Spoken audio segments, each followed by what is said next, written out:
Hey everybody, Jason Burmis here, and I wanted to do a video about Sir Edward Heath, or Ted Heath, the Prime Minister of the UK when when the EU was really starting to gain traction and he signs them on. Now we're going to talk a lot about Edward Heath outside of his political beliefs. But I want people to understand that this guy got to the uppermost echelons of politics in this country and signed a country on to something that they're trying to get out of still today after 2 years, Theresa May resigning.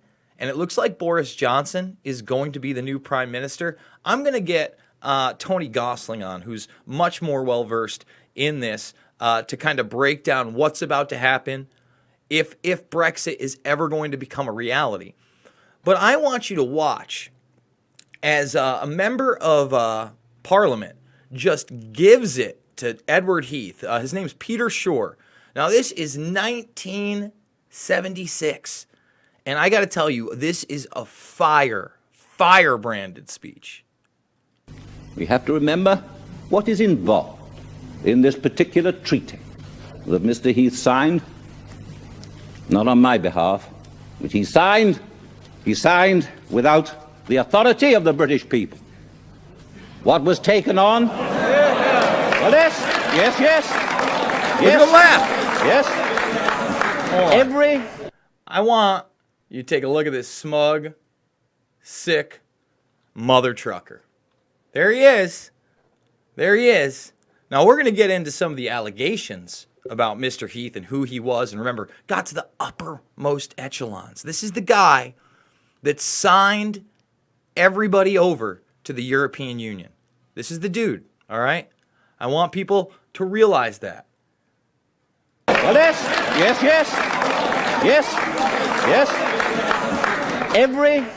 Every convention, every precedent that we've had as a country, every time that anyone in the history of Britain has proposed to change what are basically the rules of the political operation of our country, whether it was to reduce the powers of the House of Lords, whether it was to extend the electorate from what it was in the past, a very restricted one, to a much broader one, whenever that's happened, whenever a major change has taken place in the way in which our democracy operates, in the rights of our people, in how the Constitution itself of our country operates. Whenever that's happened, and whenever there has been a major disagreement between the government of the day and Her Majesty's opposition, whenever that's happened, every government in British history, except for Mr. Heath, has felt the duty, the obligation to go to the people to get their consent for that change. He didn't do it. So just to be clear, he's calling them out saying, look, the people don't want this now. This is I guess it's 75. So I want to be clear. It's either 75 or 76. It was 76 in the headlines, but maybe it is 75. So in 1975, all right, almost 45 years ago, Heath signs them on, and believe me, people were opposed to it then. They realized what globalization was really about. It was about gutting their economy and their society on behalf of unelected bureaucrats. That's what this is. So let's continue. He didn't do it. And what is involved in the Common Market Treaty, in the Rome Treaty, is something which at last the country has understood goes far beyond any matter of economics, however important they may be, and I'll have something to say about that in a moment. But what it goes beyond is a simple but basic, of course, change in that Britain now has, for the first time, yes, a written constitution. A written constitution which no one in Britain has had any hand in shaping. Think about that. For the first time, we have a written constitution.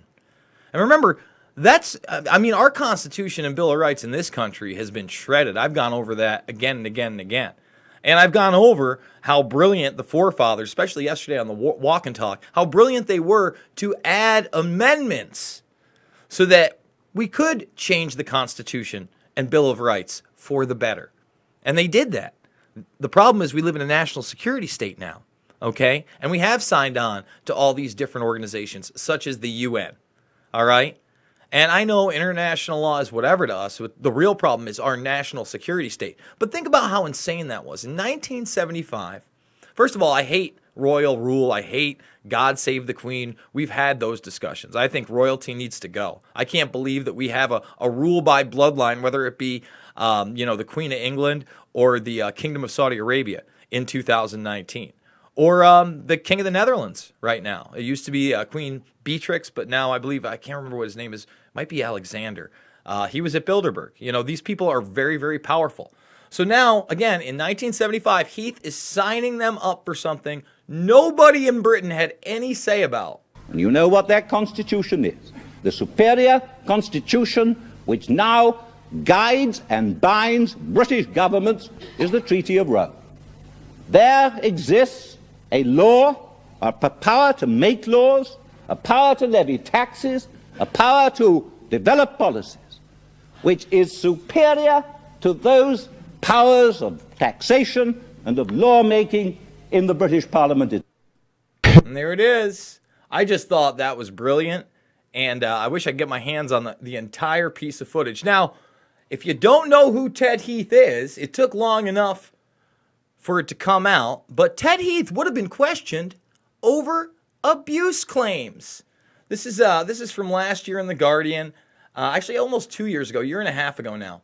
All right, a police report said that there were reasons to suspect that Sir Edward Heath, Britain's seventh post-war prime minister, carried out a string of sex attacks over a span of decades. The report concludes that allegations including the rape of a male child sex worker aged 11 and sexual assault against 4 other children and 2 adults would have met the legal threshold for police to interview Heath under criminal caution had he still been alive. The police said nothing should be inferred from the findings after a total of over 40 allegations about the guilt or innocence of Heath, who died in 2005. Now, by the way, they're not going to take any action. It took a year from that time to tell you, you know what? Despite all these allegations and all this evidence, we're not going to take any action of somebody who was our prime minister. And we've talked about Hassert in this country not so long ago. Remember, that stuff, he died in 2005. I'm sure it kept taking place because we live in a sick world. But in 2005, we had Dennis Hassert as the Speaker of the House still, 3 heartbeats away from the president. He's not in jail right now, is he? He's never been charged with any sex abuse crimes, has he? He got to go to a country club jail after he was outed as a serial pedophile, a serial child molester, by a judge. He got out early, by the way. And he's an old man in a wheelchair. Oh, someone was extorting him because he was being raped as a child. And that was happening. That was happening while he was simply a gym teacher and a wrestling coach. Think about what went on as he gained more and more power. And as you gain more and more power like Heath, what's he do? He signs you onto globalist policies. You think Hassert was against the war on terror? Get out of here. In my film Fabled Enemies, you can watch Hassert and that God Bless America singing, when everybody was just shocked at they was spoke, I don't even want to get into that emotional mess. But the bottom line is we got high-level guys involved in this. And guys, guess what? I do have the documents. I don't know if it's all of them. It doesn't look like 2,000 pages. But the unsealed Epstein documents, somebody sent them to me this morning. We're going to be live streaming those later. I'm going to go and read through at least a little bit of those documents, so I have some highlights to show you when we get on there. But this is the real deal. These are the people that are in the upper echelons of power. Look at this monster behind me. Allegations, huh? Well, I don't know. Somebody like David Icke, who may not be right about everything, was writing about this a long, long time ago. And it took a long, long time for even this to come out into the public eye. Guys, I'm doing 2, 3, 4, 5, 6, 7 videos a day on various subjects. If you haven't seen them, from Kevin Spacey and Bill Clinton to the Horton Flying Wing to the American Taliban being released to Nexium to obviously Epstein, Dershowitz, and more, outing Disney, billionaires Charles Koch and George Soros teaming up, Tulsi 2020. So much more, guys. I'm doing it through your support. So please, if you're not subscribed, you enjoyed this video, join the Burmese Brigade right now. Ring that bell for notifications. Share this on social media. And we are running a GoFundMe. We're a little bit over the halfway mark. We're on day 18, I believe. And guess what? We're a little over halfway. So thank you so much. We're actually going to do this. I believe we're going to do this day in, day out, week in, week out, month in, month out. Because of you, and we're going to continue to grow. We're going to be doing a 25K AMA. When we hit 25K on the way to 30K, we hit 23K yesterday. So let's get it going, guys. Thank you so much for joining me. And later today, we're live streaming the unsealed Epstein documents. So make sure to come back. I'm not sure when we're going to do it. It's hot in my office. You can see me. I'm a little glistening. It's got to be 95 degrees in here. But we're going to get through it. We're going to push through these docs. And I will see you guys on the flip side.